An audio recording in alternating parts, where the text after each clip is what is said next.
जपात सिद्धिर जपात सिद्धिर जपात सिद्धिर न संशय। उठते बैठते खाते पीते हंसते हर समय जपते रहो। नाम है ठाकुर जी का।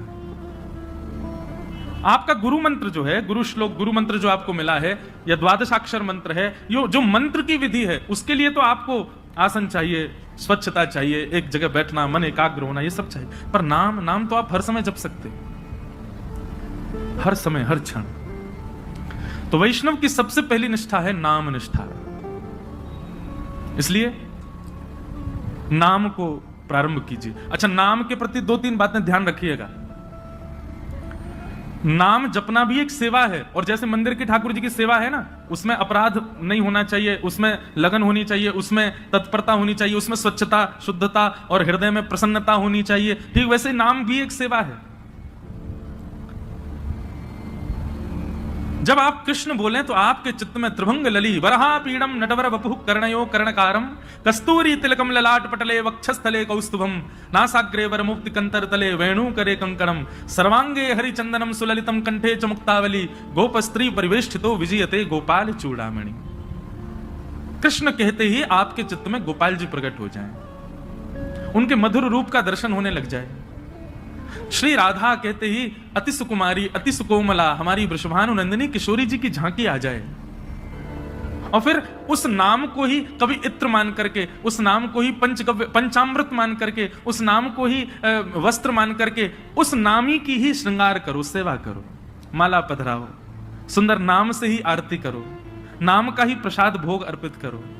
इस प्रकार नाम से निष्ठा से सेवा होती है। केवल ये माला फेरना और जप पूर्ण करना, अपनी संख्या पूर्ण करना नाम जप नहीं होता है। चित्त में एक कुंज का निर्माण करो, सुंदर यमुना जी बह रही हैं, सुंदर हरे भरे वृक्ष हैं, पीछे सुंदर सुंदर गिरी कंदरा दिख रही हैं, बीच में एक सेज सजी है, उस सेज पर हमारे श्याम सुंदर विराजे हैं और नाम चल रहा है। नाम वृक्षों में भी दिखे, नाम सेज पर भी दिखे, नाम यमुना जी में भी दिखे, नाम पीछे के सुंदर गिरी कंदरा में भी दिखे, और नाम ठाकुर जी में भी दिखे। पर उसी नाम के जल से ठाकुर जी को अभिषेक कराया, उसी नाम के जल से ठाकुर जी को प्रक्षालन किया, उसी नाम के जल से, उसी नाम से ठाकुर जी को वस्त्र धारण कराया, उसी नाम से इत्र धारण कराया, उसी नाम से प्रसाद, उसी नाम से ही ठाकुर जी को आरती, और उसी नाम से बलैया। ऐसी पूरी एक सेवा की विधि है। उस सेवा को मानसी रूप में करते हुए नाम जप करना, यह नाम निष्ठा है। ऐसे नाम जप होता है। नाम जप का दूसरा रूप, आज जितना हुआ है कल उससे अधिक होना चाहिए। अगर नाम जितना आज है कल भी उतना ही है, और बल्कि परसों कम और हो गया, तो इससे नामापराध होता है। नाम बढ़ना चाहिए, नाम बढ़ाओ। नाम के प्रति दूसरी भावना, कोई यदि आपसे पूछे कि आप क्या जपते हो, तो पहले परख लीजिए। यदि वो अधिकारी हो तो ही बताइए, नहीं तो उसके सामने प्रकाश करने की आवश्यकता नहीं है। अपने आप को ऐसा बता दो, नाम तो कुछ करते नहीं, महासंसारी हैं हम, तो पापी पामर जीव हैं। अपने आप को मत दिखाइए कि आप नाम जापक हैं। कोई यदि पूछे और लगे कि हाँ ये वैष्णव है, कोई गुरुजन पूछे, हम पूछ लें, हम तो वैसे हम भी संसारी हैं, हम पूछे तो मत बताओ। कोई संत पूछे, कोई महापुरुष पूछे, कोई वैष्णव पूछे, तो उनको उजागर करो। सबके सामने उजागर नहीं। यहां लोग बताते फिरते हैं कि हम कितना नाम जप कर रहे हैं, क्यों नहीं, ये नामापराध है। सबके सामने अपने नाम का प्रकाश मत करो।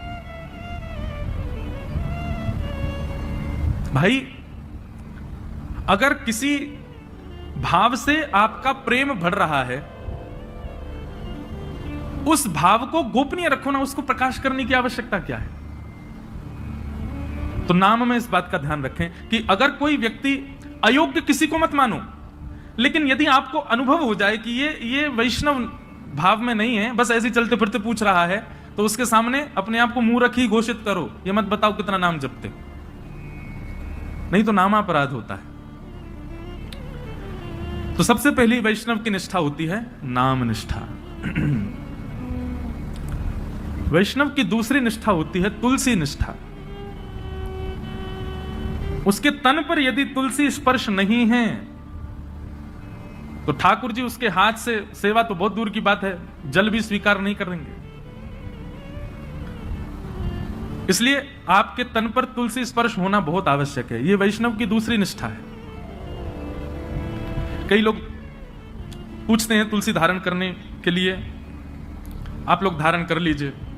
लेकिन उसके बाद लोग पूछते हैं महाराज जी अगर हम तुलसी धारण कर लें और कहीं कुछ खाना पाना हो तो?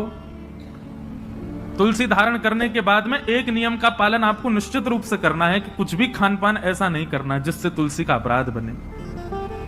और यदि आपने कहीं गलती से तुलसी जी के धारण के पश्चात कुछ ऐसा खान पान किया है तो दूसरे दिन उन तुलसी जी को यमुना जी में पधराओ, आना पड़ेगा, भोपाल से वृंदावन ही आओ, तुलसी जी को पधराओ, क्षमा याचना करो, ब्राह्मण भोज कराओ, संतों के चरणों में प्रणाम करके क्षमा मांगो, फिर दूसरी तुलसी जी ठाकुर जी के चरणों में अर्पित करके फिर धारण करो, फिर ये वचनबद्ध हो जाना कि अब नहीं करेंगे।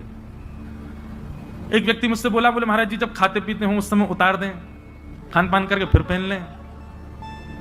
वाह, ऐसा नहीं करना है। मन में एक भाव आता है कि श्री तुलसी जी आपके कंठ में विराजमान होने के लिए अपने रूप का त्याग कर देती हैं। वो एक पौधे के रूप में होती हैं, वृक्ष के रूप में होती हैं, ठाकुर जी को सुख देने के लिए नवीन नवीन अपने अंदर पत्रों को प्रादुर्भाव करती हैं, ठाकुर जी की सेवा में जाएंगे। लेकिन आपके कंठ को सुशोभित करने के लिए और आपके तन के कल्याण के लिए वो अपने उस रूप का त्याग कर देती हैं, अपने आप को छिलवा देती हैं और उसके बाद माला बनकर के आपके गले में विराजमान होती हैं। इतना बड़ा त्याग तुलसी जी हमारे लिए करती हैं, हम उनके लिए ये सामान्य सी वस्तु नहीं छोड़ सकते। इसलिए तुलसी निष्ठा, तुलसी जी को धारण करो। तुलसी जी गले में धारण होने के बाद में जैसे ही आप कुछ भी पाते हैं, पहली बात तो प्रसाद ही पाएंगे, प्रसाद पाते ही जैसे ही कंठ से नीचे जाएगा, कंठ में तुलसी जी है, नीचे जाते ही उसमें जितने दोष होंगे सब समाप्त हो जाएंगे। तुलसी जी कंठ में धारण हैं और उस समय आपने जलपान किया तो जलपान जैसे ही तुलसी जी के यहां कंठ से नीचे गया, तुलसी जी का स्पर्श होते ही वो साक्षात श्री यमुना जी का, श्री गंगा जी का जल हो जाएगा, ठाकुर जी का चरणामृत हो जाएगा। अरे कहां तक कहें, आप स्नान करेंगे और जैसे ही जल अपने सिर पर डालेंगे, आपके मुख पर आकर के जल जैसे ही तुलसी जी का स्पर्श करके सर्वांगीण अंग पर जाएगा, वह भी दिव्य किसी पवित्र नदी का रूप धारण करके, उनके जल का रूप धारण करके आपके तन को पवित्र कर देगा। तुलसी निष्ठा। कई संप्रदायों में तुलसी जी का भाव ऐसा धारण करो पर स्नान के समय मत करो, उसमें ऐसा भाव है कि तुलसी जी का जल चरणों में आ जाएगा। तो सब संप्रदायों के अलग अलग भाव हैं। कहीं पर ऐसा भाव है कि तुलसी जी का जल तन पे जाना चाहिए तभी पवित्र होंगे। तो अपने अपने गुरुजनों की प्रणाली के अनुसार आप उसका कर सकते हैं भाव। कई मन में भाव रखते हैं कि हम शौचाचार के लिए जाएं तब तुलसी जी को उतार दें। आपके भाव के ऊपर निर्भर करता है, आपका भाव कैसा है, उस अनुसार आप उसका पालन कर सकते हैं। नहीं तो शास्त्र और संतों की आज्ञा तो 24 घंटे आपके कंठ में तुलसी होनी चाहिए। तो दूसरी निष्ठा क्या है? तुलसी निष्ठा। और तीसरी और सबसे विशिष्ट निष्ठा एकादशी निष्ठा। वैष्णव को एकादशी व्रत निश्चित करना चाहिए। एकादशी के दिन अन्न में पाप का निवास होता है और उसके कारण एकादशी के दिन, अब यहां पर भी एक बात आ जाती है, भाव की बात आती है। देखो भाव प्राधान्य जब हो जाती है ना बात, तो फिर वहां पर नियम नहीं चल पाते। बहुत ध्यान से सुनिए सब लोग। अब हमारे राधा वल्लभी है और हमारे हरिदासी वृंदावन के, वहां पर अधिकतर एकादशी नहीं मानी जाती। क्यों? उनका भाव ऐसा है कि भाई ठाकुर जी का भोग है, कल हमने ठाकुर जी को भोग लगाया, वो अन्न था जिसको हमने भोग लगाया, प्रसाद बन गया। अब आज एकादशी, हम उस प्रसाद में फिर ये कर रहे हैं कि नहीं आज एकादशी, आज तो हम उसको पा ही नहीं सकते। तो ठाकुर जी का भोग, उसमें एकादशी पर अन्न कैसे हो सकता है? हम प्रसाद को अन्न कैसे मान सकते हैं? इसलिए कहीं ये भाव उत्पन्न ना हो, इसलिए कई हमारे आचार्य चरणों की प्रणाली में भाव से एकादशी का नहीं नियम माना जाता। पर आजकल के मॉडर्न जमाने में करवा चौथ भी नहीं रखती कई माताएं। क्यों? अरे मेरा ब्याह हुआ, मेरा पति इतना फल फूल रहा है, उसके लिए मैं भोजन क्यों त्यागूं? मैं तो खूब रज रज के पाऊंगी। इसलिए माताएं पाती हैं। देखो कितना भी आप पाओ, लेकिन जब करवा चौथ के दिन कोई मां, कोई बहन अपने पति के लिए व्रत करती है, तो एक दिन के लिए किया गया व्रत वो शोभनीय लगता है, सुंदर लगता है, उसमें कोई पीड़ा नहीं, सबको अच्छा लगता। बल्कि माताएं सौभाग्य मानती हैं कि हम व्रत करें। और आजकल तो भाई लोग भी करते हैं पत्नी के लिए। अच्छा है, आप लोग ज्यादा एक्सपीरियंस दो, हमको नहीं पता। लेकिन हमारे लिए तो भैया ये एकादशी जो है ना, हमारे प्रियतम के लिए ये करवा चौथ का व्रत है हमारा। हम अपने श्याम सुंदर रूपी प्रियतम के, अच्छा लोग कहते हैं आयु बढ़ती आदि आदि, जो भी कुछ भी बढ़े ना बढ़े, लेकिन हाँ करवा चौथ का व्रत जब मां करती है तो उसका अपने पति के प्रति प्रेम बढ़ता है। पति को भी लगता है अरे मेरी वजह से बच्चा भूखी प्यासी बैठी सुबह से। भाई सेक्रीफाइस जो होता है ना, ये प्रेम में बहुत आवश्यक है। और अन्न जो है ना, ये हमारे प्राणों को धारण करता है। अगर हम उस अन्न के प्रति एक दिन का सेक्रीफाइस करते हैं, उसमें कौन सी बड़ी बात है। और भाई ऐसे सेक्रीफाइस यदि अगर रोज करो, सब जानते हैं एकादशी कैसी होती है, कुट्टू की पकौड़ी, कुट्टू की कचौड़ी, समा के चावल, मखाने की खीर। अगर व्यक्ति एकादशी वाला फलाहार नित्य करने लग जाए तो 7 दिन में 5 किलो वजन बढ़ जाए उसका। आप बाकी के दिन इतना नहीं पाते जितना एकादशी, और एकादशी के दिन तो कई लोगों को वैसे तो 3 बार पाएंगे, नाश्ता, भोजन, रात्रि भोजन। एकादशी के दिन 6 बार पाते हैं। बोले हमारा व्रत हो रहा है, बार बार कहते हो रहे हैं इस बात को, व्रत है आज हमारा। सब बातों की बात एकादशी करनी चाहिए।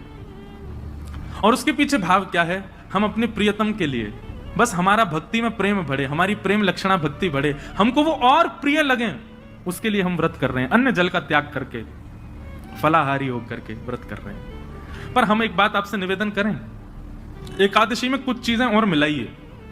व्रत का मतलब क्या होता है, हमने एक पर्टिकुलर वस्तु का त्याग कर दिया। पर एक बात मेरे मन में कभी कभी आती है कि अन्न का त्याग करना कोई बहुत बड़ी बात नहीं है। आजकल के बच्चे सो करके उठते 12 बजे हैं,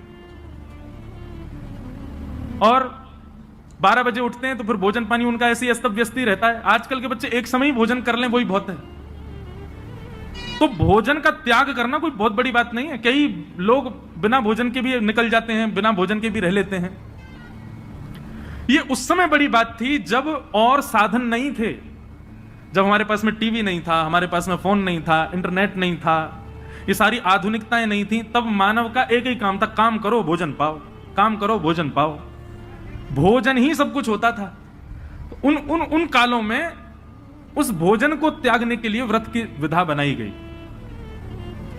पर आज वास्तव में व्रत उस वस्तु का होना चाहिए जिसके बगैर आप एक क्षण नहीं रह सकते। उस वस्तु का व्रत होना चाहिए। तो कई बातें हैं। एकादशी में 2-3 चीजें जोड़िए। आप आज की तो निकल गई, अगली एकादशी आवे तो जैसे जो आपका अवगुण है, जैसे कई भाई लोगों को, कई लोगों के अंदर अवगुण आ जाता है, कुछ खान पान का अवगुण हो, स्वभाव व्यवहार का अवगुण हो। सब जानते हैं कि मेरे अंदर अवगुण क्या है। मुझे क्रोध बहुत आता है, मुझे इसके प्रति ईर्ष्या होती है, मुझे ऐसा लोभ होता है, मुझे इसके प्रति मोह है। ये जो आपकी दूषितताएं, उनका व्रत कीजिए। सावधानी से सुनो, सब लोग इधर देखो, कथा सुनो। अपनी दूषित वस्तु जिसके बगैर आप एक क्षण नहीं रहते, उसका त्याग कीजिए, तब व्रत माना जाएगा।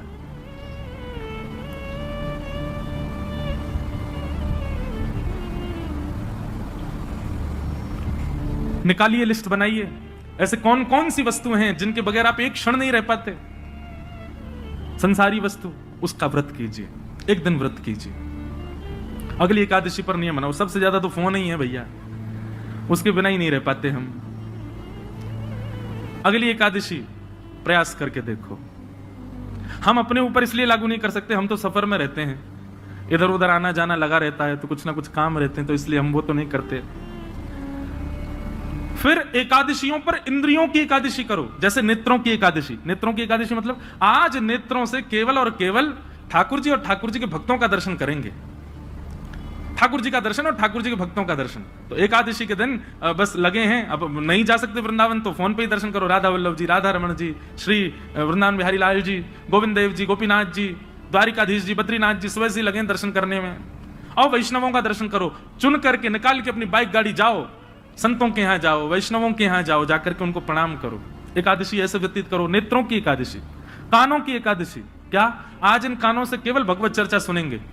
सूर्योदय से लेकर के सूर्यास्त तक और कुछ करना ही नहीं, कीर्तन और भजन, केवल भगवत चर्चा ही श्रवण करनी है। कानों की एकादशी। मुख की एकादशी 2 प्रकार से हो सकती है, या तो मौन रहो, या फिर केवल और केवल भगवान नाम ही कहो, और कुछ बोलना ही नहीं है, केवल भगवान नाम। मुख की एकादशी। हाथों की एकादशी कैसे? निकालो, सवेरे ही निकल जाओ 6 बजे महाराज। मंदिर जो हैं आपके क्षेत्र में सबकी सफाई करना, सब जगह जाकर के स्वच्छता करना, सबके ठाकुरों की सेवा करना, हाथों से सेवा।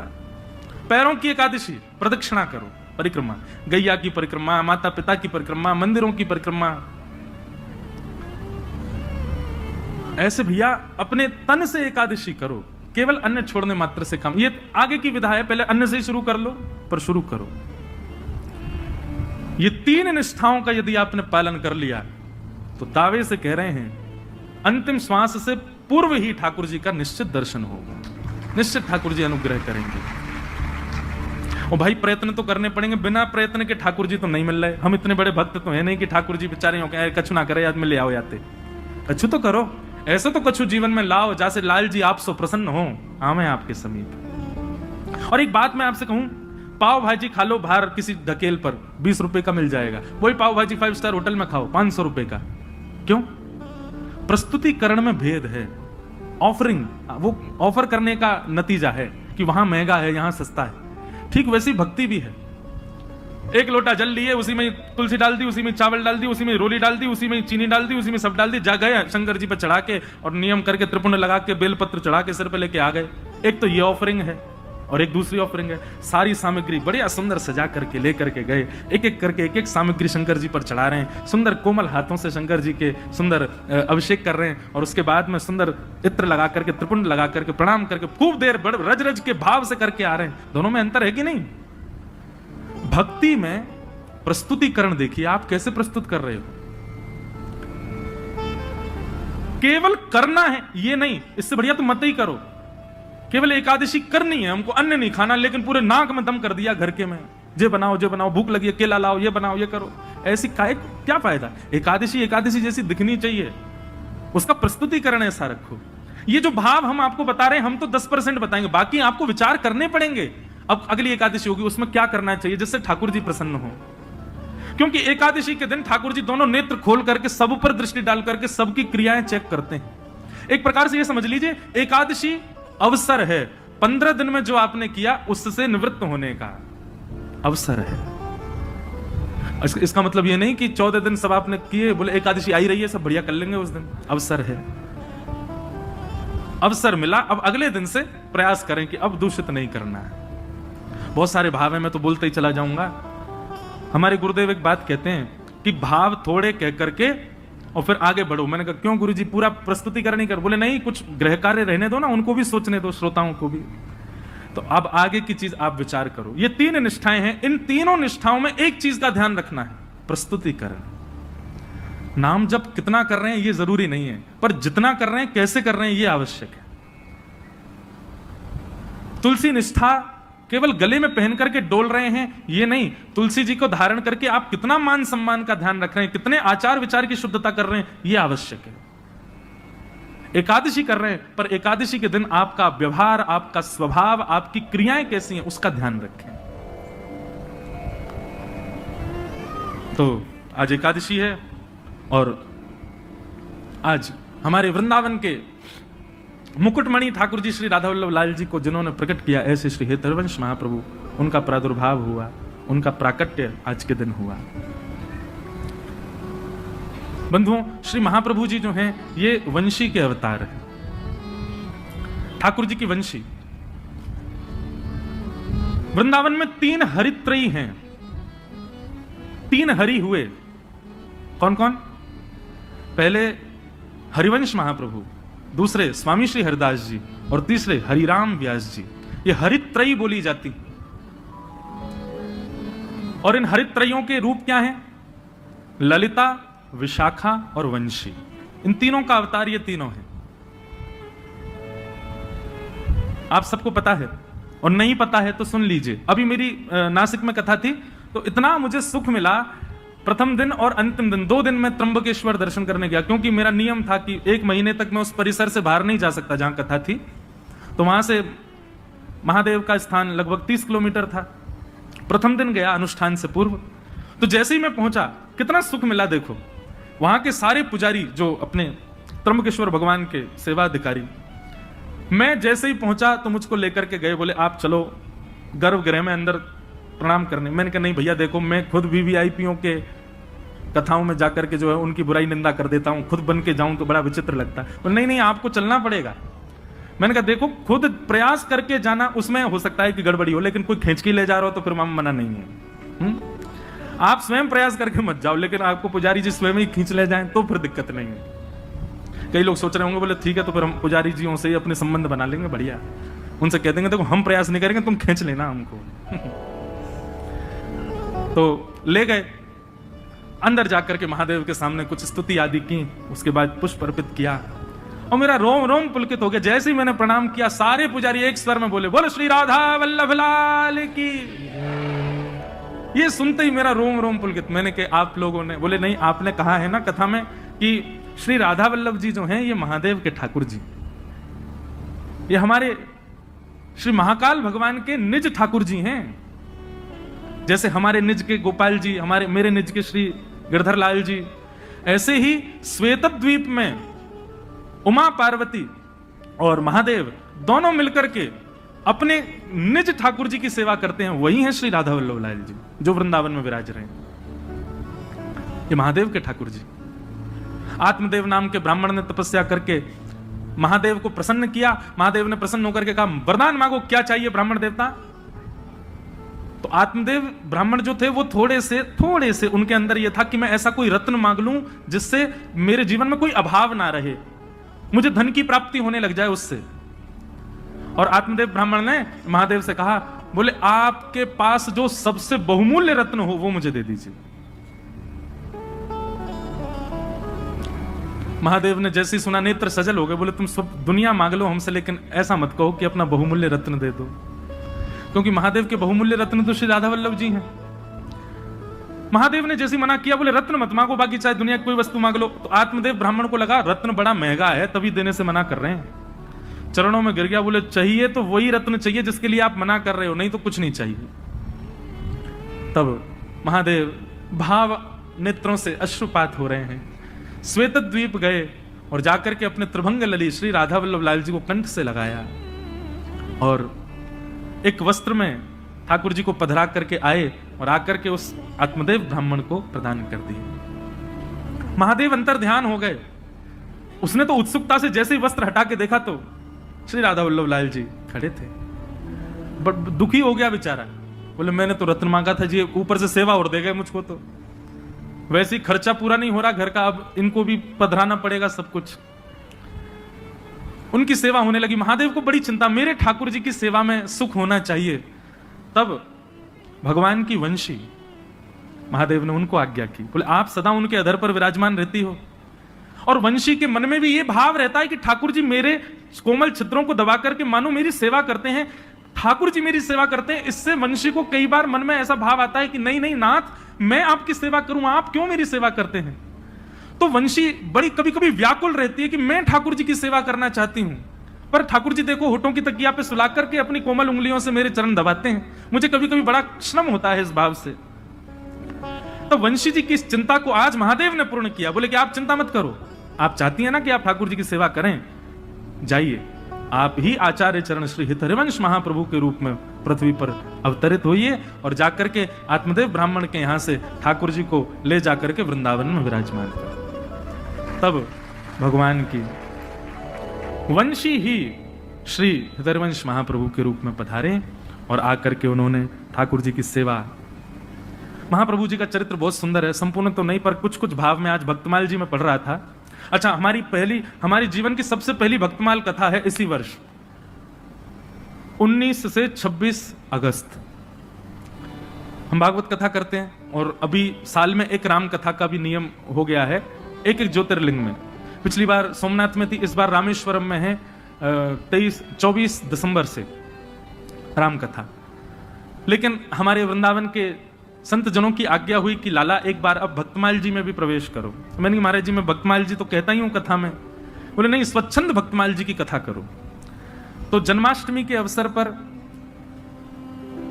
19 अगस्त से 26 अगस्त तक जयपुर में, क्योंकि भक्तमाल जी वहीं लिखी गई हैं, जयपुर में ही गलता जी हैं जहां पर भक्तमाल जी की रचना श्री नाभा गोस्वामी जी ने की, तो वहीं पर प्रथम भक्तमाल का। तो आज मैं भक्तमाल जी पढ़ रहा था, इतना सुंदर भाव, बहुत ध्यान से सुनिएगा। नाभाजी के गुरुजी की आज्ञा हुई कि हे नाभाजी, आप एक काम कीजिए। बोले क्या? आपकी भक्ति इतनी तीक्ष्ण है, आपकी भक्ति इतनी प्रबल हो चुकी है, अब आप एक काम करो, बड़े बड़े रसिक जनों ने तो ठाकुर जी का यश गाया, पर आप ठाकुर जी के भक्तों का यश गाओ। तो नाभाजी ने भक्तमाल जी का मन बनाया कि अब मैं भक्तों की माला बनाऊंगा, भक्तों के एक बात सदैव याद रखना, ठाकुर जी का यश गाना ज्यादा कठिन नहीं है, ठाकुर जी के भक्तों का यश गाना बहुत कठिन है। ठाकुर जी के भक्तों का यश कहना बड़ा कठिन काम है, उसको समझना। ठाकुर जी की कृपा आप समझ जाओगे, पर भक्तों की लीला आप नहीं समझ पाओगे। तो श्री नाभाजी ने मन में विचार किया कि यश गाऊं ठाकुर जी के भक्तों का, तो श्रोता किसको बनाऊं?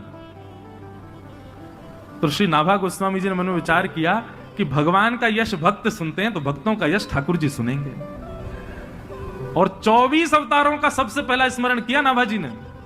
24 अवतार बैठाए अपने सामने, ठाकुर जी के 24 अवतारों का आवाहन करके और उनको ही श्रोता बना करके नाभाजी ने भक्तमाल जी कहनी प्रारंभ की। उसमें सारे भक्तों के चरित्र आए, सुग्रीव जी से लेकर के हनुमान जी महाराज तक, और महाराज गरुण जी से लेकर के और श्री रामानुजाचार्य जी तक, सारे भक्त चिंतन करते जाते, जो जो भक्त अपने। अच्छा, एक और बात है, भक्तमाल में किन किन भक्तों के चरित्र हैं? तो श्री नाभाजी कहते हैं ठाकुर जी तो सबको प्रिय हैं, पर भक्तमाल में उन भक्तों के चरित्र हैं जो ठाकुर जी को प्रिय हैं। क्योंकि भाई 24 अवतार सामने बैठे हैं, तो 24 अवतार उन्हीं को सुनना चाहेंगे जो उनके प्रिय हों। उन भक्तों के चरित्र आए, लेकिन सारे भक्त आ गए भक्तमाल जी में, हमारे वृंदावन के रसिक जन नहीं आए। क्योंकि नाभाजी तो स्मरण करते थे ना, जो भक्त का चिंतन आता उसी का छप्पे छंद लिख देते, सबका यश गाया, लेकिन वृंदावन के रसिक संत जन चित्त में नहीं आए। तो श्री नाभाजी चिंतित हो गए, बोले कि भैया सारे भक्तों का चिंतन चित्त में हो रहा है, लेकिन ब्रजमंडल के वृंदावन के वैष्णव भक्तों का, संतों का चिंतन मुझको क्यों नहीं हो रहा? तब उन्होंने अपने गुरुदेव से जाकर के अपना ये भाव प्रकट किया, बोले सारे भक्त मेरे चित्त में आ रहे हैं, पर वृंदावन के भक्तों का स्मरण नहीं हो रहा मुझको। कितनी सुंदर बात। उनके गुरुदेव ने आज्ञा करते हुए कहे, बोले भैया ये जितने भी भक्तों का चरित्र तुम गा रहे हो, ये कोई ना कोई भक्त इन 24 अवतारों को, जिनको तुमने सामने बैठाया है, इन 24 अवतारों को कोई ना कोई भजता है। कोई हयग्रीव भगवान को भजता है, कोई नृसिंह भगवान को भजता है, कोई बराह भगवान को भजता है, कोई कृष्ण को भजता है, कोई राम जी को भजता है, पर वृंदावन के तो सब श्री किशोरी जी को भजते हैं। और जब तक किशोरी जी नहीं आएंगी तब तक ब्रज के रसिक नहीं आ सकते। जय हो। ये भाव जैसे पढ़ाना, नेत्र सजल हो गए कि जब तक किशोरी जी का स्मरण नहीं करोगे नाभाजी, तब तक ब्रजमंडल के संत तुम्हारे चित्त में नहीं आ सकते, रसिक जन नहीं आ पाएंगे। तब श्री वृंदावनेश्वरी किशोरी जी हमारी श्री राधा रानी का स्मरण किया। एक भाव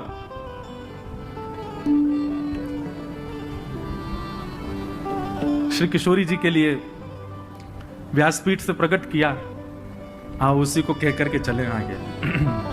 वृंदावन में जाओ तो भैया किशोरी जी से इच्छा, मैं एक बात कहा करता हूं कथाओं में कि आपका मन वृंदावन जाने का हो रहा है तो समझो ठाकुर जी आपको याद कर रहे हैं।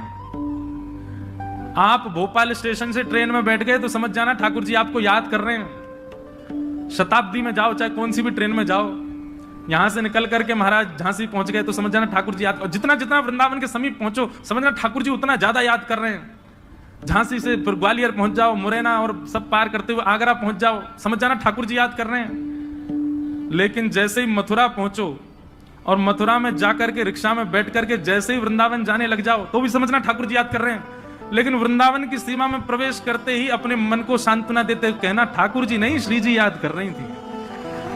क्योंकि भैया हमारे ठाकुर जी याद करेंगे ना तो हो सकता है ग्वालियर में इंजन खराब हो जाए, ठाकुर जी याद करेंगे तो हो सकता है मथुरा से दूसरी ट्रेन से वापस भोपाल आना पड़ जाए, ठाकुर जी याद करेंगे तो हो सकता है रिक्शा रास्ता में पंचर रह जाए, पर निर्विघ्न रूप से वृंदावन पहुंच गए तो यही समझियो श्री जी ने याद किया है तभी हम पहुंच पाए हैं, नहीं तो ये श्री जी की कृपा के बगैर संभव नहीं। तो एक भाव मैंने हमारे लाल जी ने प्रकट करवाया कि वृंदावन में क्या क्या भावना होनी चाहिए चित्त में। सब लोग मेरे साथ गाओ, श्री जी को स्मरण करो तभी आचार्य चरण आएंगे।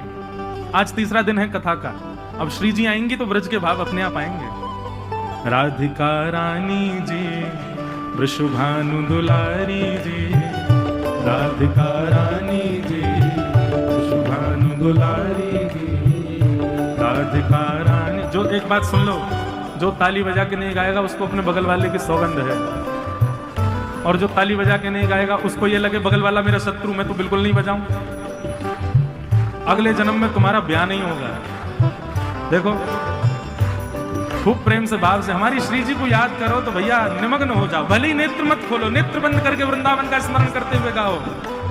ओ राधिका रानी जी, विश्वभानु दुलारी जी, राधिका रानी जी, विश्वभानु दुलारी जी, ओ सुन लो अरज हमारी हमारी, रहूं ब्रज रज को पास पास, रहूं ब्रज रज को पास, रहूं ब्रज रज को पास पास, रहूं ब्रज रज को भाव से।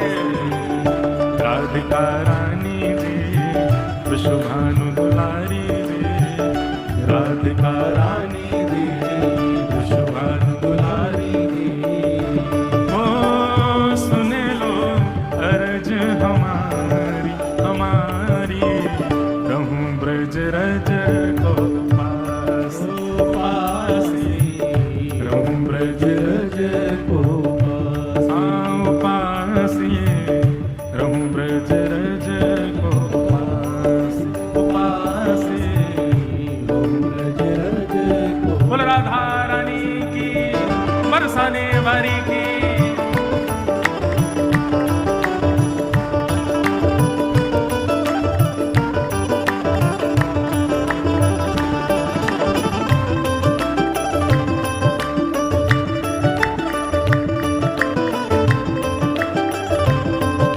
बोल वृषभानु दुलारी की, बोल वृषभानु के जमाई की।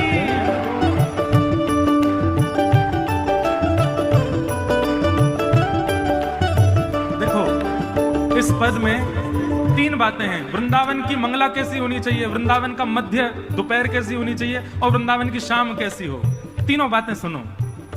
मंगला उठ यमुना जी नाम, मंगला उठ यमुना जी, ओ मंगला उठ यमुना जी नाम, मंगला उठ यमुना जी। फिर श्री राधा वल्लभ के दर्शन पाऊं, राधा वल्लभ के दर्शन प्यारे, राधा वल्लभ के दर्शन पाऊं, राधा वल्लभ के दर्शन पाऊं।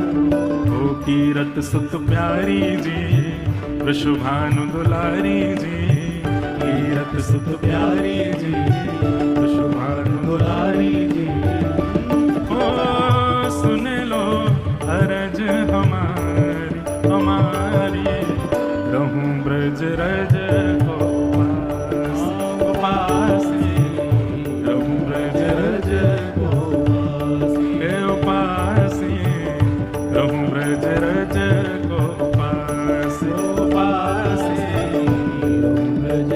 भाव से जय हो। राधिका रानी जी, विश्वभानु दुलारी जी, राधिका रानी जी, विश्वभानु दुलारी जी, ओ सुन लो अरज हमारी हमारी, रहूं ब्रज रज को पास पास, रहूं ब्रज रज। बोल वृंदावन धाम की।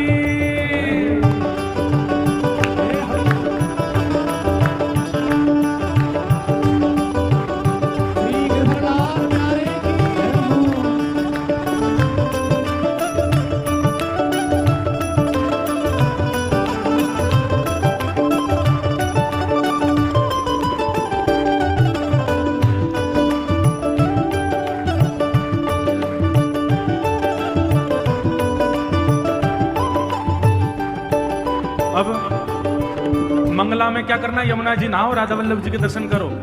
अब आया राजभोग का समय, दोपहर के समय क्या करो, ब्रजवासिन के मधुकरी पाऊं, ब्रजवासिन के मधुकरी पाऊं। वृंदावन में कहीं बाहर भोजन नहीं करना है, जाओ किसी ब्रजवासी, अनजान ब्रजवासी, द्वार खटखटाओ, बैल बजाओ, वो निकल के आए तो उससे कहो आपके घर में जो कुछ बचा हो प्रसादी हमारे हाथ में दे, उसको पाओ।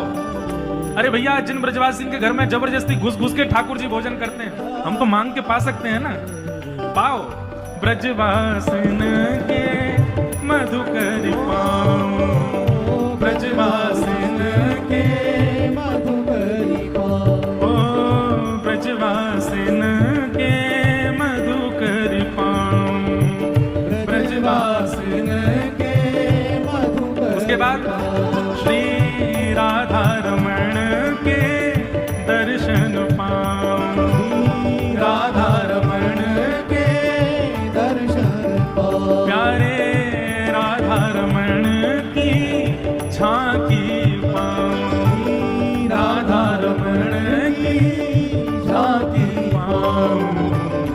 महलन वारी जी अति सुकुमारी जी, महलन वारी जी अति सुकुमारी जी, ऊंचे महलन वारी जी अति सुकुमारी जी, महलन वारी जी अति सुकुमारी जी। ओ सुन लो अर्ज हमारी हमारी, रहूं ब्रज रज को पास पासे, रहूं ब्रज रज को पासे पासे, रहूं ब्रज रज को पासे पासे, ब्रज रज। अब मंगला में यमुना जी स्नान, राधा वल्लभ जी दर्शन, फिर ब्रजवासियों की मधुकरी और श्री राधारमण जी का दर्शन। अब तीसरा काम वृंदावन में क्या करना है? रसिक जनन की सेवा पाऊं, रसिक जनन की सेवा पाऊं, ओ रसिक जनन की सेवा पाऊं, रसिक जनन की सेवा। फिर प्यारे बांके बिहारी संग नेह लगाऊं, बांके बिहारी संग नेह लगाऊं, प्यारे कुंज बिहारी संग नेह लगाऊं, प्यारे कुंज बिहारी संग नेह लगाऊं। कृष्ण मनोहारिणी जी अति सुकुमारी जी, कृष्ण मनोहारिणी जी अति सुकुमारी जी। ओ सुन लो अरज हमारी हमारी, रहूं ब्रज रज को पास पासे, रहूं ब्रज रज को पासे पासे, रहूं ब्रज रज को पास पासे, ब्रज रज को। भाव से राधिका रानी जी, विश्वभानु दुलारी जी, राधिका रानी जी, विश्वभानु दुलारी जी। ओ सुन लो अर्ज हमारी हमारी, रहूं ब्रज रज को पास पासे, ब्रज रज को पासे, रहूं ब्रज रज को पास पासे, ब्रज रज को। अब मेरी भावना ऐसी कि मंगला हो गई राधा वल्लभ जी के दर्शन से, फिर ब्रजवासी की मधुकरी पालई राधा रमण जी के दर्शन करके, और फिर साय संत जनन की सेवा करके बिहारी जी से नेह लगा लियो। अब अंतिम इच्छा हमारे गिरधर लाल जी की छाप से कीर्तन लिखा गया है। अंतिम इच्छा क्या है?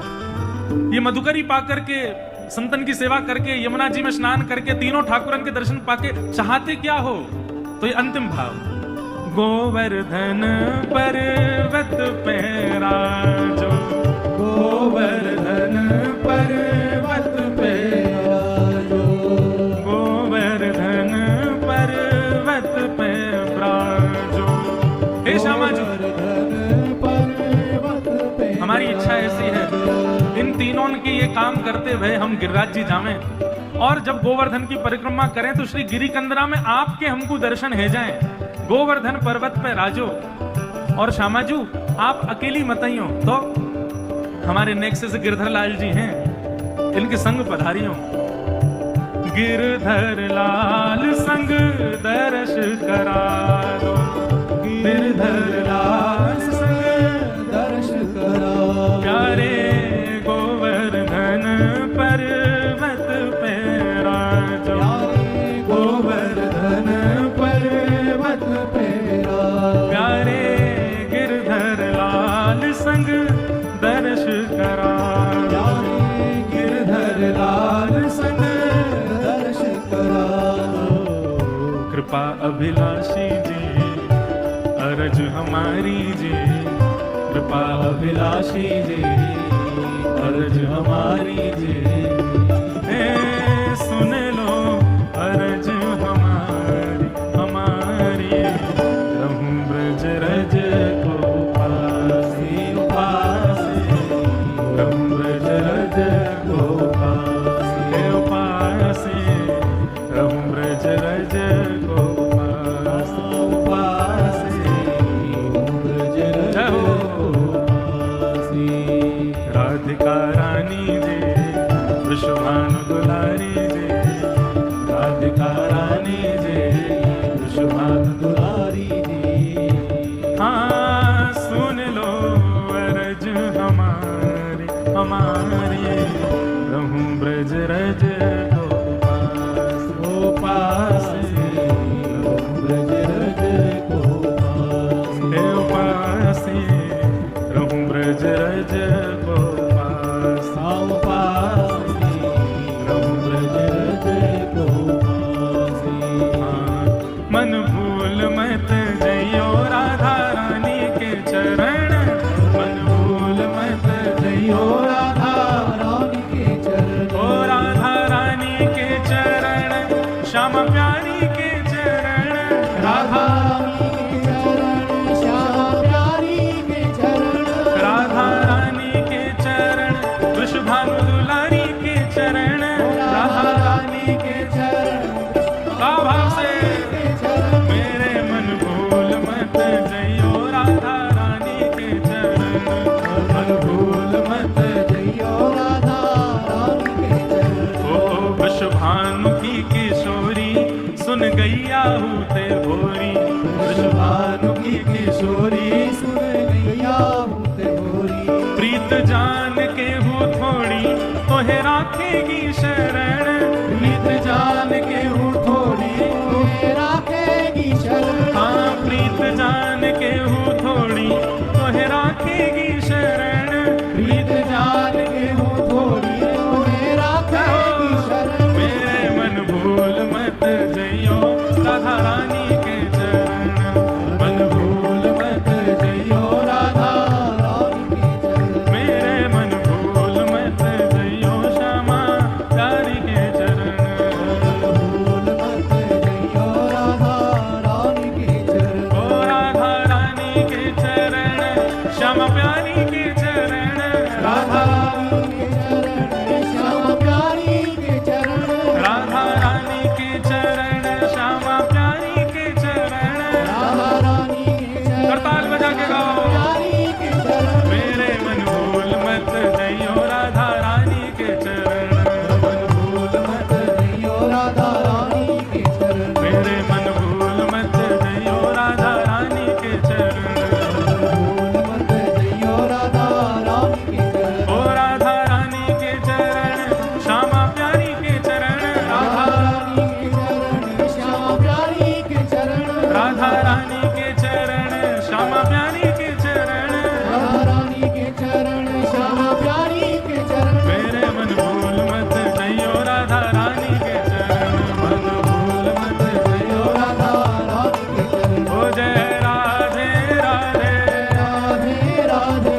बरसाने वारी की, बोल वृषभानु के जमाई की, जो ना बोले वामे दे।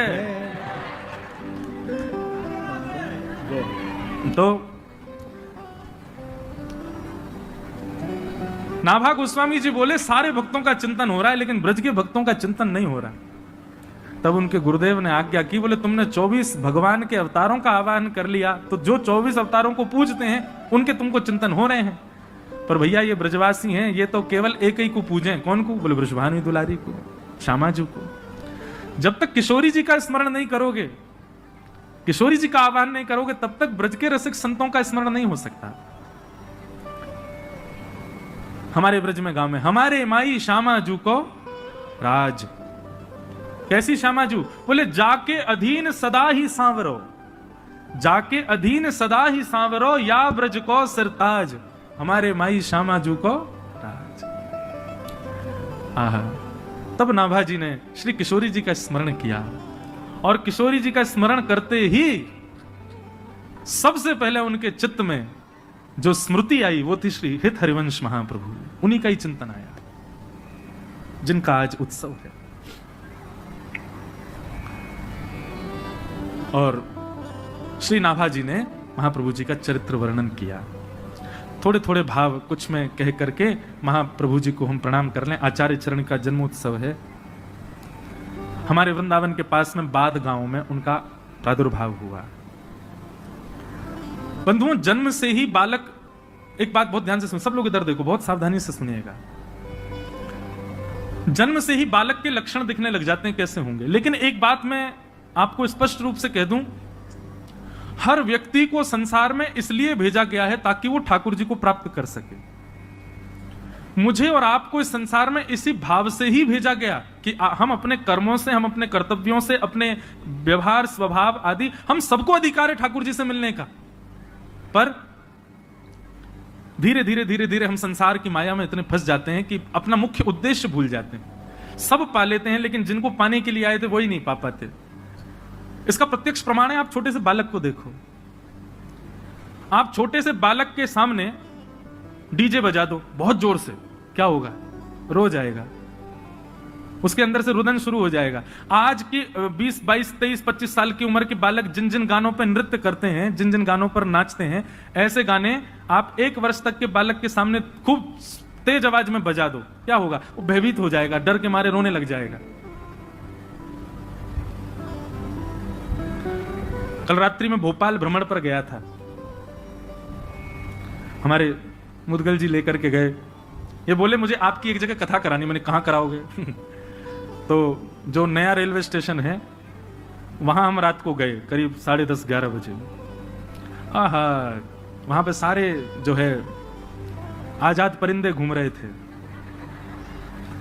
बिना जनवरी दिसंबर के भी उनके मुख से धुआं निकल रहा था। और ये मुझको कहे यहां कथा करानी है महाराज जी, और यही सब श्रोताओं के। मैंने कहा जय हो, धन्य हैं। और धुआंधार वहां गाने चल रहे थे, तो देख करके इच्छा हुई कि चलो करेंगे, कभी यहां भी करेंगे।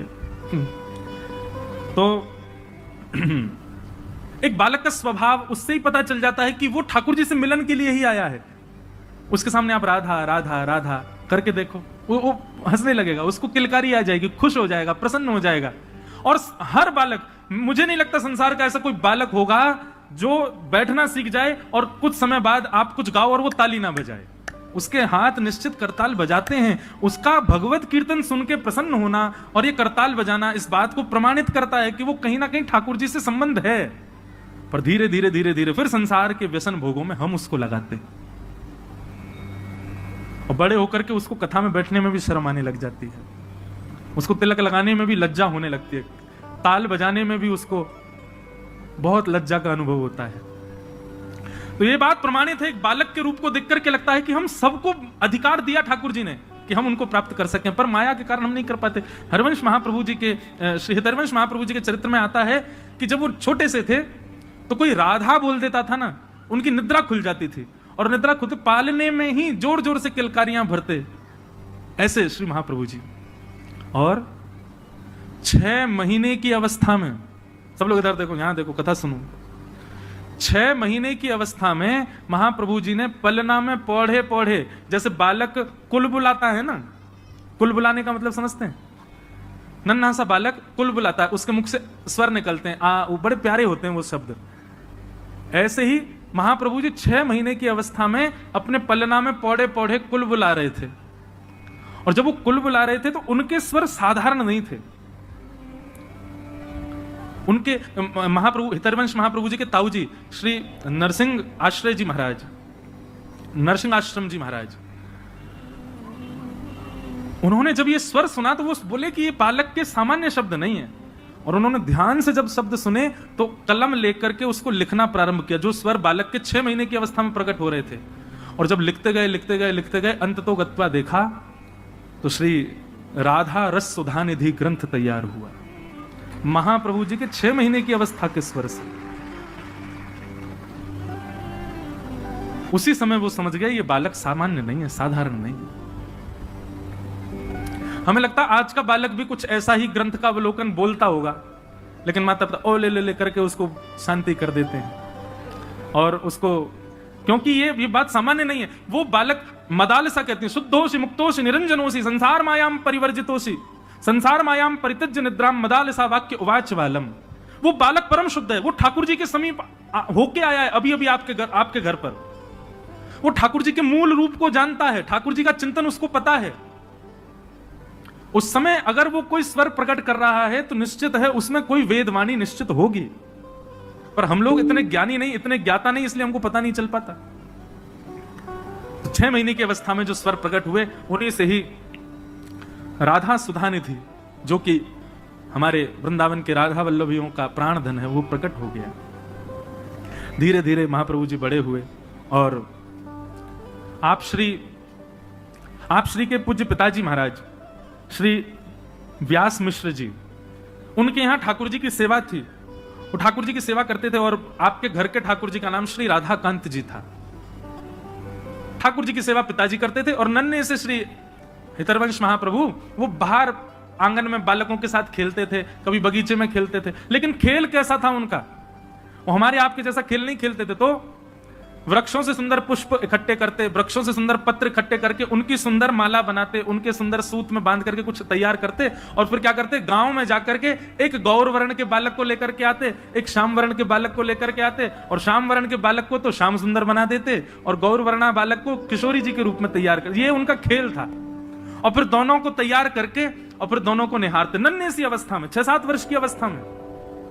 और फिर निहार के बलैया लेते और बलैया लेने के बाद फिर क्या करते, किशोरी जी का श्रृंगार उतार करके ठाकुर जी जिनको बनाया उनको पहना देते और ठाकुर जी का श्रृंगार किशोरी जी को पहना देते।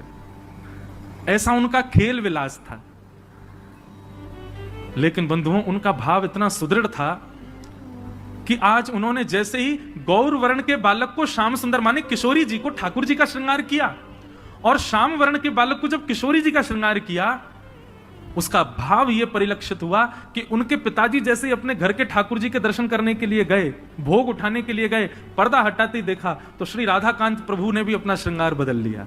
किशोरी जी ने मुकुट पहन लिया और ठाकुर जी सिर पर चुनरी ओढ़ करके बैठे थे। घबरा गए, उनको तो बेचैनी हो गई, ये क्या हुआ। अरे मुझे लगता है बुढ़ापे की आंखें, समझ नहीं पा रहा हूं। उम्मीदने लगे, आंख मांख धो करके आए, पुनः आकर के देखा तो ठाकुर जी चुनरी में बैठे हैं और किशोरी जी मुकुट पहन के बैठी हैं। मन में विचार करने लगे, ये कैसा, ये कोई अपशगुन तो नहीं।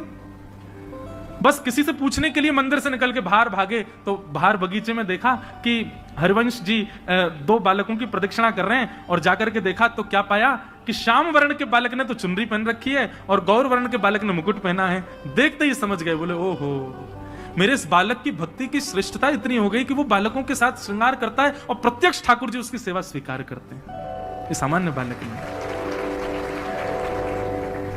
ऐसे महाप्रभु जी, उनके पिताजी कभी ठाकुर जी के आगे लड्डू भोग रखते, पर्दा करके जैसे ही पर्दा हटाते तो क्या पाते, लड्डू के साथ साथ वहां पे आम, सेब, अमरूद, सुंदर सुंदर बहु व्यंजन वहां पर रखे हैं जो कि रखे ही नहीं थे। अब उनको संशय नहीं होता था, जैसी ऐसी कोई लीला होती वो दौड़ करके हरिवंश जी के पास जाते। दौड़ करके हरिवंश जी के पास गए तो आज क्या देखा कि आज किसी बालक का श्रृंगार नहीं किया है, दो युगल वृक्ष एक साथ खड़े थे। एक वृक्ष को श्री जी का श्रृंगार किया, दूसरे वृक्ष को श्याम सुंदर का श्रृंगार किया, और वन में श्रृंगार किया वृक्षों का, तो फल का ही भोग लगाया। तो जो फल वहां वृक्षों के सामने रखे थे, ठीक वैसे ही फल उतने ही आकृति में कटे भय, उतने ही आकृति में अमनिया किए भय, ठीक कोई अंतर नहीं, वैसे ही फल भीतर मंदिर में ठाकुर जी के सन्मुख रखे थे। ऐसे महाप्रभु जी बाल्यकाल से ही उनके सेवा का सुख बढ़ने लगा, और चंद अवस्था में ही, कुछ बाल अवस्था ही थी, उसी समय एक दिन श्री राधा श्री राधा श्री राधा कहते कहते नृत्य कर रहे थे, और उनका वो भाव रूप देख करके हमारी वृषभानु नंदिनी जी, हमारी किशोरी जी स्वयं को रोक ना पाई और प्रकट हो गई सामने। और प्रकट होकर के श्री हित हरिवंश महाप्रभु को बाल अवस्था में किशोरी जी ने गुरु दीक्षा दी। उनकी गुरु कौन है? श्री किशोरी जी। किशोरी जी ने गुरु दीक्षा देकर के सेवा भाव समझाया, सेवा प्रणाली समझाई, आदि आदि सब भाव उनको समझाए। और एक अवस्था होने पर महाप्रभु जी अपने गांव से भ्रमण करते करते करते करते चिड़ियावल पहुंचे। वहां पर वही आत्मदेव ब्राह्मण जिसने महादेव से रत्न के रूप में राधा वल्लभ जी मांगे, वो आत्मदेव के यहां जाकर के दर्शन किया श्री राधा वल्लभ जी का, और राधा वल्लभ जी का दर्शन करके इतने भाव निमग्न हो गए, इतने में ही ठाकुर जी ने आत्मदेव को स्वप्न दे दिया, और आत्मदेव जी से कहा, सुनो आपकी सेवा पूर्ण हो गई, हम आपसे संतुष्ट हो गए, अब एक काम कीजिए। बोले क्या? मंदिर परिसर में एक वैष्णव दर्शन कर रहे हैं हमारा हितरवंश महाप्रभु, इनसे जाकर के कहिए कि आपकी दो पुत्रियां हैं, दोनों पुत्रियों से उनका विवाह होगा। इधर देखो भैया, यहां देखो, वो हेलीकॉप्टर मत देखो, और ये अगर चले तो कीर्तन में चले तो ज्यादा अच्छा, नहीं तो सबकी नजर इस पे ही जाए। सब लोग सावधानी से सुनो, हम क्या बता रहे थे भूल गए, कहां था मैं? हाँ, तो आत्मदेव जी को राधा वल्लभ जी ने कहा कि आप, क्योंकि हरिवंश महाप्रभु तो विरक्त होकर चले गए थे वन में, अब ब्याह ब्याह नहीं करना उनको, वो तो सन्यास आदि का भाव उनके अंदर आ गया था। बोले बस वन में जाएंगे, राधा राधा रटेंगे। लेकिन जैसे ही राधा वल्लभ जी के दर्शन किए आत्मदेव जी के घर पर, तो आत्मदेव जी को स्वप्न देकर के राधा वल्लभ जी ने कहा, हम तुम्हारी सेवा से बड़े प्रसन्न हैं, अब एक काम करो, द्वार पर जो ये आए हैं इनसे अपनी दोनों पुत्रियों का विवाह कर दो। वो मना करें तो उनको कहना राधा वल्लभ जी की आज्ञा है, और सुनो विवाह कर दो अपनी पुत्रियों का। तो आत्मदेव जी जो थे थोड़े संकोच में, जय जय, ब्याह करते हैं तो फिर तो दहेज देना पड़ता, बहुत सामग्री, मेरे पे कहां इतनी सामग्री। बोले एक काम कर, तू मुझे ही दे दे दहेज में उनको, मैं ही चला जाऊंगा उनके साथ, और ये सब मेरे श्रृंगार भी उन्हीं को ही दे देना, वही मेरी सेवा करेंगे।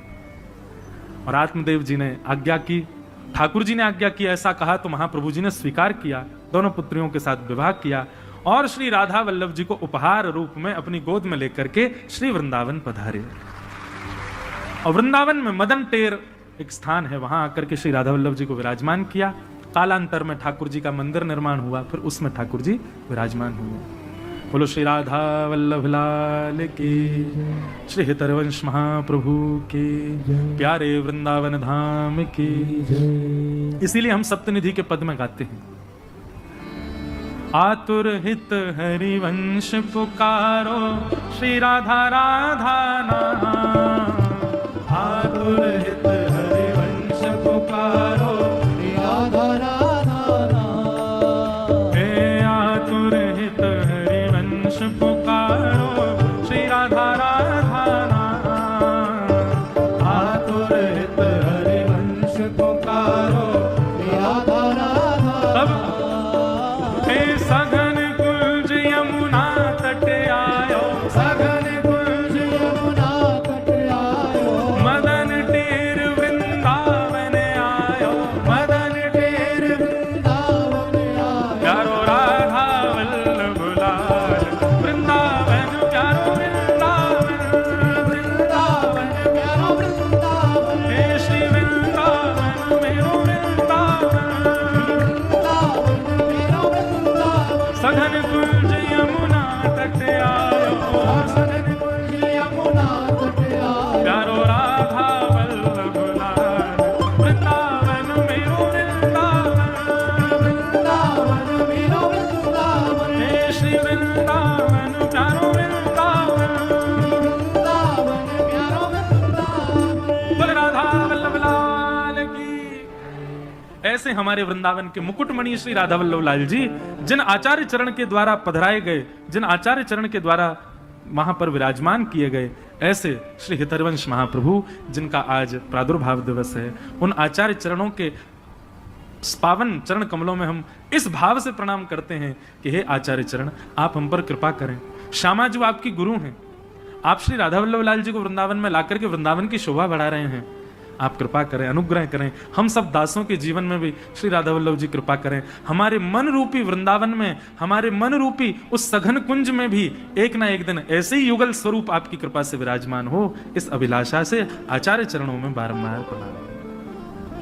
आज के इस मंगल दिवस के हम इसी बेला को प्रणाम करते हैं। आज तो पूरी कथा ही वृंदावन में हो गई। देखो यही है, हमारे जन्मदिन से क्या होता है? गुब्बारे फूटते हैं। हमारे जन्मदिन से क्या होता है? केक कटते हैं। हमारे जन्मदिन से क्या होता है? 4-5 लोग आकर के और तला हुआ भोजन खा के बीमार होते हैं। लेकिन आचार्य चरण का जब जन्मोत्सव होता है तो हजारों वैष्णवों के चित्त में वृंदावन प्रकट हो जाता है, हजारों वैष्णवों के चित्त में श्री राधा वल्लभ लाल जी प्रकट हो जाते हैं। एक वैष्णव भक्त का मंगल प्रादुर्भाव दिवस कितना आनंद देने वाला होता है।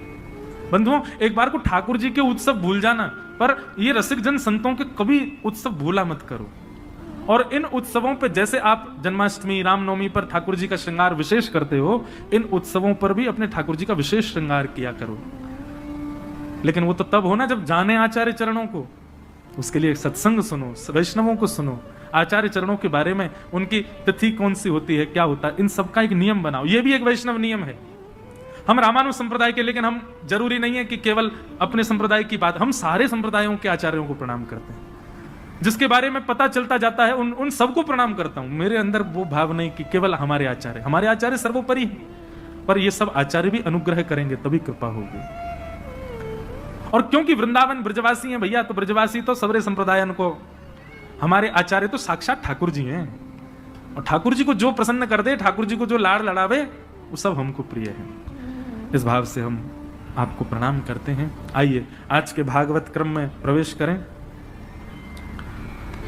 तो कल हम आप सब लोग श्रवण कर रहे थे, सौनकादि ऋषियों ने 6 प्रश्न किए और इन 6 प्रश्नों में 7 दिन की कथा, और इसी विषय को बताते हुए श्री सूत जी महाराज वर्णन करते हैं। अच्छा, एक राधा वल्लभ लाल जी के लिए मेरे मन में, मैं अपनी इच्छा से नहीं रह पाता। आज मैं व्यास मंच पर जब बैठा तो एक पद मेरे मन में आया जो श्री महाप्रभु जी का ही है। तो एक बार मन में, और एक अंतिम भाव है कि इस पद से एक बार युगल सरकार को प्रणाम कर लें और फिर उसके बाद कथा में आज के में प्रवेश करेंगे। हमने कही ना श्यामा जी आ गई, अब तो कथा, अब तो फिर वृंदावन रसी चले गो। शहीद हरवंश महाप्रभु एवं उनके वंशा में प्रकट हुए सब वैष्णव जन इस भाव को बड़े भाव से गाते हैं। गौर श्याम मेरे लोचन गहनो, गौर श्याम मेरे लोचन गहनो। सब लोग गाओ, गौर श्याम मेरे लोचन गहनो, गौर श्याम मेरे लोचन गहनो। कानों में तो कुंडल पहन लिया आपने आभूषण के रूप में, नाक में भी बाली पहन लेते हैं आभूषण के रूप में। नाक में नथनी पर क्या पहनते हैं, क्या पहनते हैं नाक में, तो जो भी पहनते हैं ना। गले में भी हार पहनते हैं, लेकिन इन नेत्र रूपी इन इंद्रियों में क्या धारण करें? तब कहते हैं गौर यानी कि श्री किशोरी जी, श्याम यानी कि हमारे ठाकुर जी। दूसरे भाव में गौर यानी बलराम, श्याम यानी श्री कृष्ण, दोनों भाव से। गौर श्याम मेरे लोचन गहनो, गौर श्याम मेरे लोचन गहनो। इनको गाऊं इन्हीं को रिझाऊं, इनको गाऊं इन्हीं को रिझाऊं, इनको गाऊं इन्हीं को रिझाऊं,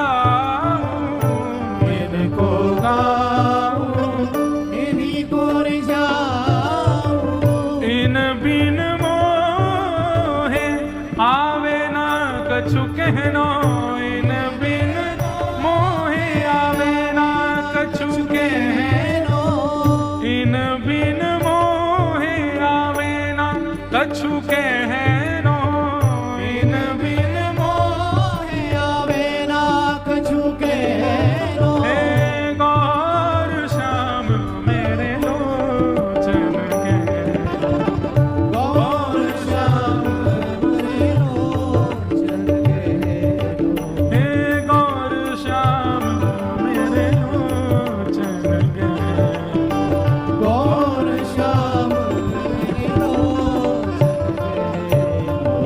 यह विधु वदन उदित रहे निस दिन, यह विधु वदन उदित रहे सादर पलक बिसरी के चाहनो, सादर पलक बिसर के चाहनो, वृंदावन हित रूप बलि गई, वृंदावन हित रूप बलि गई, वृंदावन हित रूप बलि गई, वृंदावन हित रूप बलि गई। अष्ट प्रहर सुख इन सोले नो, अष्ट प्रहर सुख इन सोले नो, हे गौर श्याम मेरे लोचन के, गौर श्याम मेरे लोचन कहनो, श्री गौर श्याम मेरे लोचन के, गौर श्याम मेरे श्री राधा वल्लभ लाल की जय। इस प्रकार श्री हृदयवंश महाप्रभु को हम प्रणाम करते हैं। बंधुओं, आगे की कथा में भागवत जी की रचना का क्रम है। इदं भागवतम नाम पुराणम ब्रह्म संहितम, उत्तम श्लोक चरितम भगवान चकार भगवान ऋषि। श्रीमद् भागवत की रचना कैसे हुई और क्यों हुई, बहुत ध्यान से सुनो। वेद व्यास जी महाराज सरस्वती नदी के तट पर विराजमान थे। सरस्वती नदी का तट कहां है बताओ भारत में? सरस्वती नदी केवल, वैसे तो कई कई जगह बताए जाते, पर मुख्य रूप से एक ही तट है उनका, बद्रीनाथ। बद्रीनाथ से थोड़ा और आगे जाओ तो माना गांव, वहीं सरस्वती जी का उद्गम है। और थोड़ी दूर 1-1.5 किलोमीटर चलने के बाद सरस्वती जी लुप्त हो जाती है, फिर गंगा जी का दर्शन होता है, अलकनंदा जी। तो श्री सरस्वती जी के तट पर वेद व्यास जी विराजमान थे और बड़ी चिंता में बैठे थे। इसलिए मेरी और आपकी चिंता में बैठे थे। भैया, कलयुग के लोग बड़े विचलित होने वाले हैं। कलयुग के लोगों की मनस्थिति, बुद्धि, कलयुग के लोगों के विचार बड़े दूषित होने वाले हैं। इन लोगों के कल्याण के लिए मैं क्या लिखूं, मैं क्या करूं? कलयुग के लोगों का उद्धार हो, उसके लिए मुझे क्या करना चाहिए, ये चिंता कर रहे थे। तभी उन्होंने हमारे आपके कल्याण के लिए वेद पुराण आदि का रचना करनी प्रारंभ की। लिखते गए, रचना करते गए, करते गए, करते गए। एक रचना करते, उसके बाद सोचते अभी इसमें तो ये तो मैंने वर्णन ही नहीं किया, तो दूसरे ग्रंथ की रचना करते। फिर उसके बाद मन में विचार करते, अभी तो ये भाव अपूर्ण रह गया, फिर रचना कर। ऐसा करते करते अनेक ग्रंथों की रचना उन्होंने कर दी। 18 उपपुराण, 17 महापुराण, महाभारत, ऋग्वेद, यजुर्वेद, सामवेद, अथर्ववेद आदि आदि, इन सब की रचना हुई। चारों तरफ केवल पंक्तियां ही पंक्तियां लिखी रखी। वेद व्यास जी महाराज मन में विचार करने लगे, मैंने इतना सब कुछ लिख दिया, पर अभी भी मेरे मन में ऐसा लग रहा है कि कुछ तो अपूर्ण है इनमें, कुछ तो ऐसा है कि जो अभी पूर्ण नहीं हुआ है। और अपूर्णता के कारण मन में विचार करने लगे, अब क्या करूं?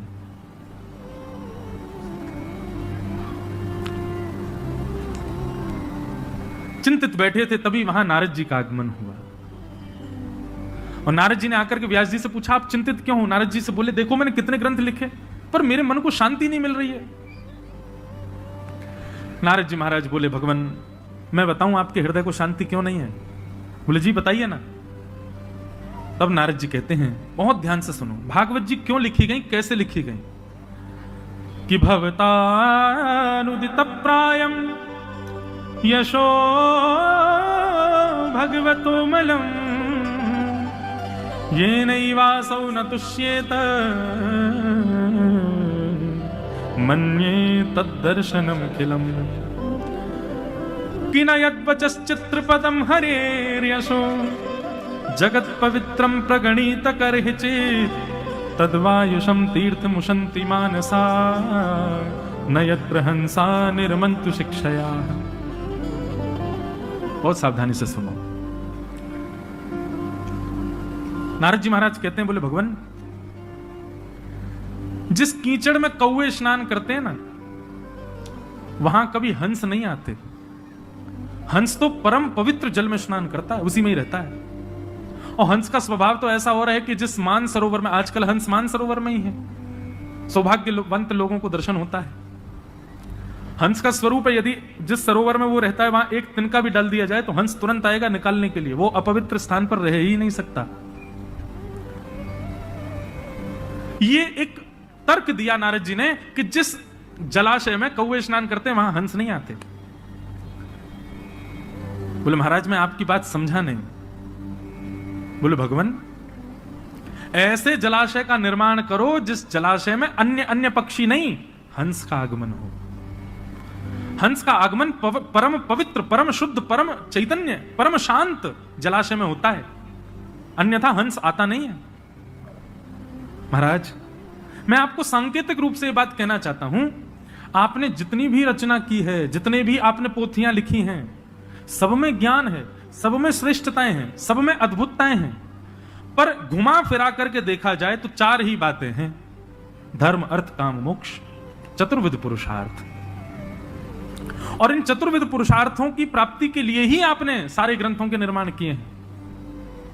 लेकिन महाराज जिनको इन चारों से कोई काम नहीं, जिनको उन चारों से कोई मतलब नहीं, जिसको धर्म से मतलब नहीं, जिसको अर्थ से मतलब नहीं, जिसके अंदर में कोई कामना नहीं, और अंतिम जिसको मोक्ष भी नहीं चाहिए, उसके लिए आपने क्या लिखा? इन चारों की इच्छा ना रखने वाले हंस प्रवृत्ति के जो साधक हैं, उनके लिए आपने क्या लिखा? कुछ भी नहीं। इसीलिए आपका हृदय शांत है।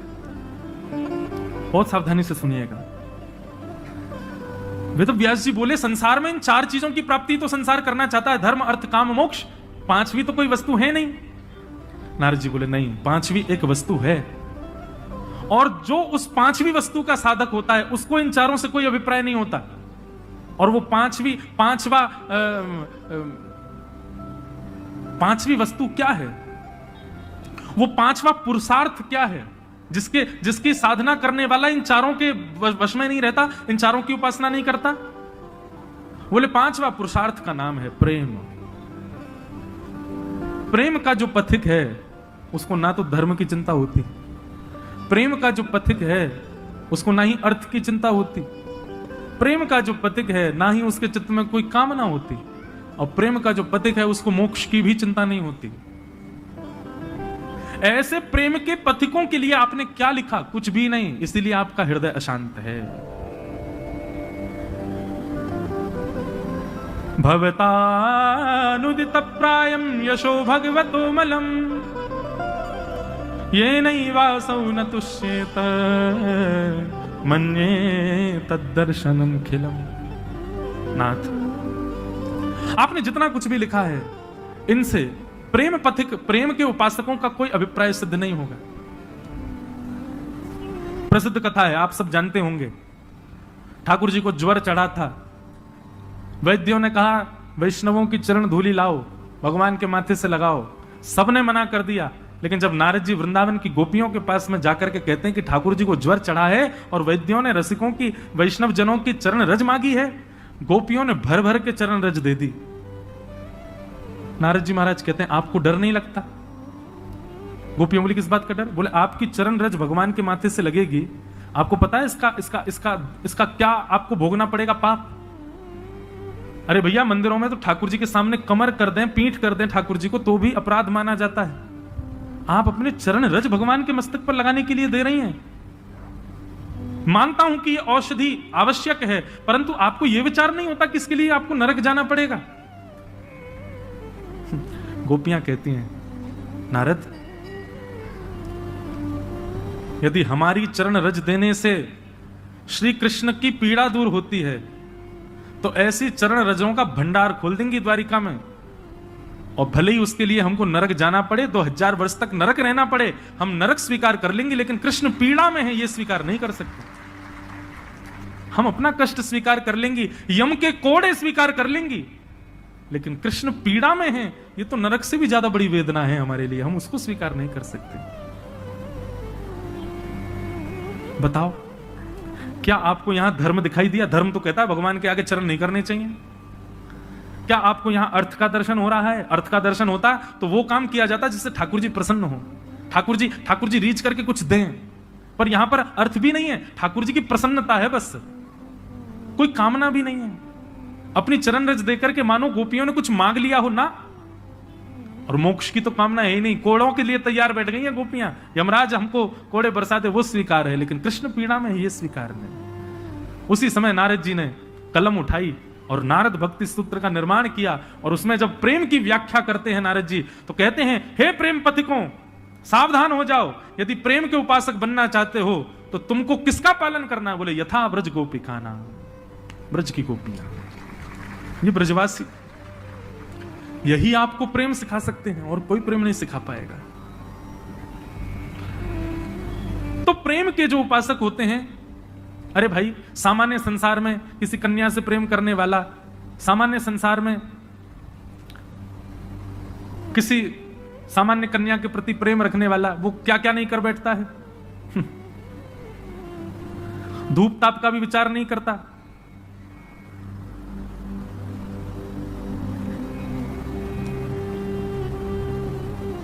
धूप ताप का भी विचार नहीं करता,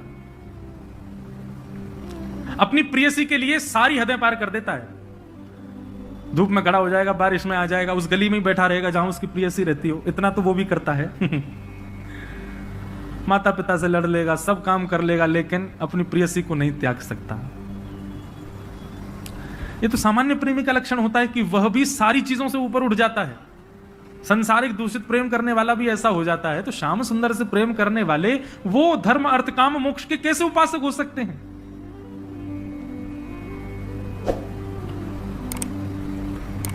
नारद जी कह रहे हैं, व्यास जी, आपके चित्त को तब तक शांति नहीं मिलेगी जब तक आप ऐसे किसी ग्रंथ का निर्माण ना कर दें जिसमें प्रेम प्रधान हो, जहां पर सेवा, जहां पर पुण्य प्रधान नहीं है, पाप प्रधान नहीं है, धर्म अर्थ काम मोक्ष प्रधान नहीं है, जहां पर केवल प्रेम प्रधान है, जब तक ऐसी कोई रचना आप नहीं करेंगे आपका चित्त शांत नहीं हो। भागवत के श्रोताएं सब लोग सावधानी से सुनो, यहां पुण्य नहीं सिखाया जाता कि पुण्य कैसे करना है, यहां पर यह नहीं बताया जाता कि पाप से कैसे बचना है, यहां पर तो केवल एक चीज बताई जाती है कि प्रेम नगर कैसे जाना है, प्रेम पथ कैसे जाना है। भागवत केवल वही सिखाता है। नारद जी महाराज बोले, भगवान अब आप प्रेम की परिभाषा, तो वेद व्यास जी बोले उसके लिए मुझे क्या करना पड़ेगा? बोले आपने अब तक ठाकुर जी के ऐश्वर्य का वर्णन किया है, अब तक आपने ठाकुर जी के यश का वर्णन किया है, अब ठाकुर जी के प्रेम का वर्णन करो। बोले ठाकुर जी का प्रेम कैसा? बोले ठाकुर जी का यश तो आपने बता दिया, कैसा है? बोले महाभारत युद्ध में खड़े होकर के महाराज गीता का ज्ञान दिया, महाभारत में आपने यश बता दिया, अन्य अन्य पुराणों में आपने ठाकुर जी की खूब कीर्ति बताई, खूब यश बताया, खूब महिमा बताई, अब उनके प्रेम स्वरूप को बताओ। यश सुनकर के, कीर्ति सुनकर के व्यक्ति की श्रद्धा होगी भगवान में, लेकिन अब ऐसा कुछ लिखो जिसको सुनने के बाद व्यक्ति भगवान से प्रेम करे, ठाकुर जी से प्रेम करे।